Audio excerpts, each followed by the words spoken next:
Hi, I'm Philip, and in this video I will test the new hybrid tracking mode for laser scanning on Einscan Rigil.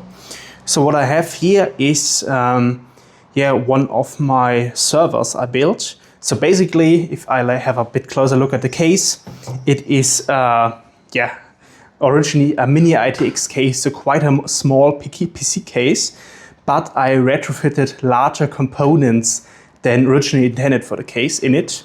So currently we have like a M80X motherboard, a regular tower cooler, a regular ATX size power supply, and a 3-slot GPU with more room to go. So this is currently my home lab / home server, but I plan on improving the design a bit further.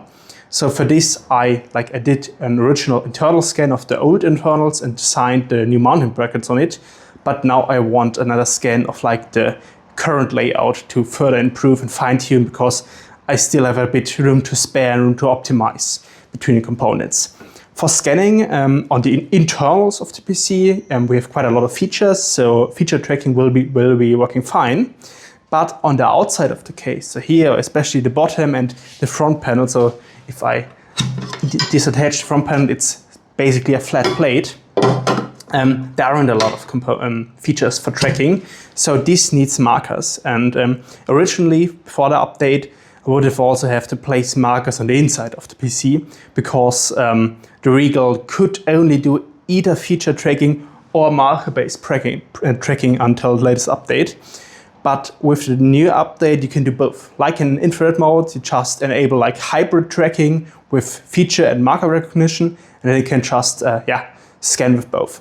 For comparison or speed comparison, so in laser mode, with marker tracking, the Rigil can do up to 120 FPS if you use the hybrid tracking. So combine the the feature tracking, the marker tracking, it can do only 30 FPS. So 0.1 or 0.05 millimeter resolution or scan resolution will take a bit of time, but it's still quite fast. So going a bit back in time, when the feature tracking was originally introduced, it only worked over wire. I think it was with 20 FPS. Now we are at the point that the hybrid tracking is working wireless in the Rigil and with 30 FPS. So I'm still quite happy. So for context, what we have, let's see if we have the hybrid tracking enabled. Yeah, it is enabled. So I think, I still need to connect the Rigil to my PC. So let's have a look. The Wi-Fi is also already enabled. So I should just be capable to just connect it. So how it is working with the Rigil for the wireless connection, you have the Rigil is creating its own hotspot, and then with this hotspot you log in with the PC, and then you can just start scanning.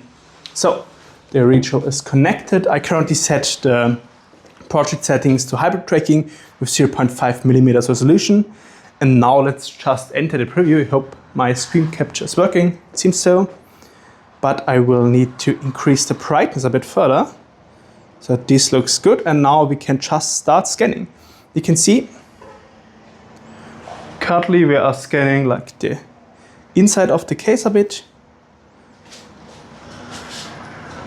Like this, we are actually hitting 40, sometimes 70 FPS. This is faster than I expected, honestly. So I wasn't aware that it could go over the 30 FPS. So my initial testing only showed the 30 FPS, but now it's actually faster. So this is quite nice.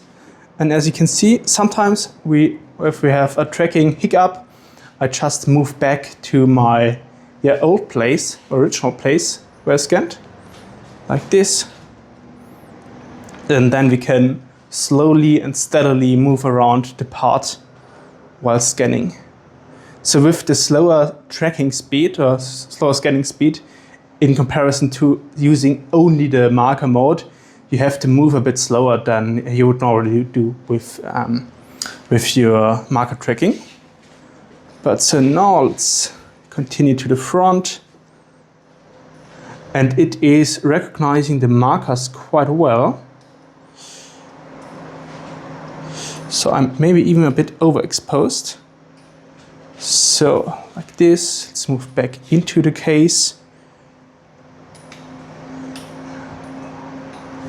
All right. Now I will switch the sides for a moment to also capture the internals. But yeah, the hybrid tracking is working quite beautifully. As you can see, it is picking up between the feature tracking and the marker-based tracking quite instantly. So it feels very similar to IR tracking. The only thing I'm feeling that they prioritize the actual scanning data stream over the screen mirroring. So the display or the live feed on the display seems to be a tad more a tad slower than in the only using the marker tracking, but I'm fine with this. So if this is for the advantage of having us faster scanning, a faster hybrid scanning experience, I'm fine with it. So I think we can even disable the bright mode or the shiny metal mode. So, okay, maybe it is actually needed. And what you also can see with the Rigil, how big the marker recognition distance is. So even if I'm scanning the top of the case, it sometimes still recognizes the markers on the table, which allows it to, even if like in the border areas around here or here where there aren't features and no actual markers on the part itself, to still track. So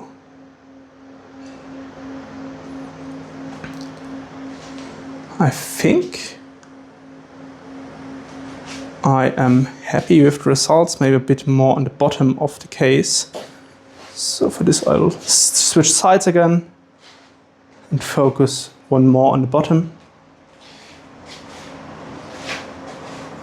But I hear my PC is working quite hard for, for the hybrid scanning. So I have a quite powerful workstation by now, so a 7950X 16-core processor of AMD overclocked and 128 gigabytes of RAM, but honestly the RAM isn't necessary for the Rigil. So 64 gigabytes are necessary, maybe you can go with 32, but for me it's meant for lighter scanning. So I think we are finished, and now let's switch to the PC and go into post-processing.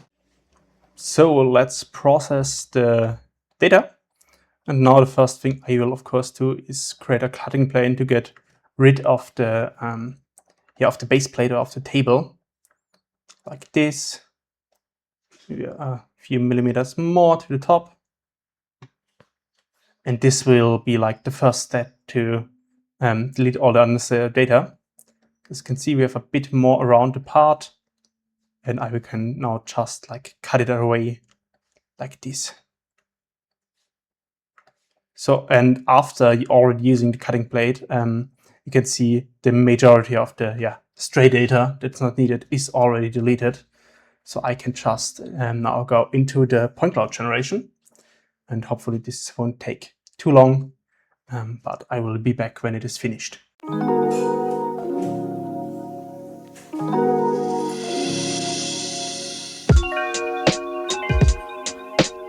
So the processing is finished and it looks fine. Of course, you can see I could have scanned a bit more in the internally of the PC case, so a bit deeper into the crevices with maybe the parallel mode.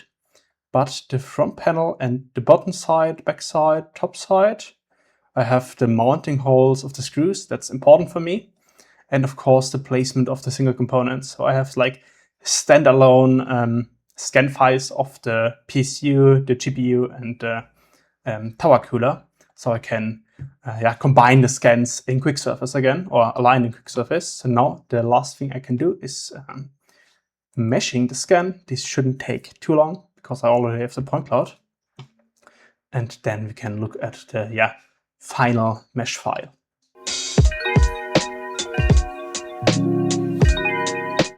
So meshing is finished, and yeah, looks fine, of course. So the I only set a 0.6 millimeter, 0.5 millimeter point distance, so it isn't much of a surprise that the level of detail isn't as high as with 0.2 millimeters. But I got all of the data needed, and I didn't need to put any markers on the inside of my case. So as a kind of final remark for me, when is the hybrid tracking most useful? I sometimes quite often need to scan parts like car fenders or car bumpers, and often there are certain segments of the bumper that that cannot be scanned only in feature tracking. For example, so if you think about a bumper, so with the left side and right side with all the lighting, the cutouts, they are easy to scan in feature tracking mode. But for the center part of the bumper, where there's like the logo, there often isn't happening very much, and it's a very like very straight area without much features. So there the feature tracking sometimes fails. And for this section, to just add a few markers as needed and for the scan to succeed, and still use your laser scanning for the higher detail, this would be awesome.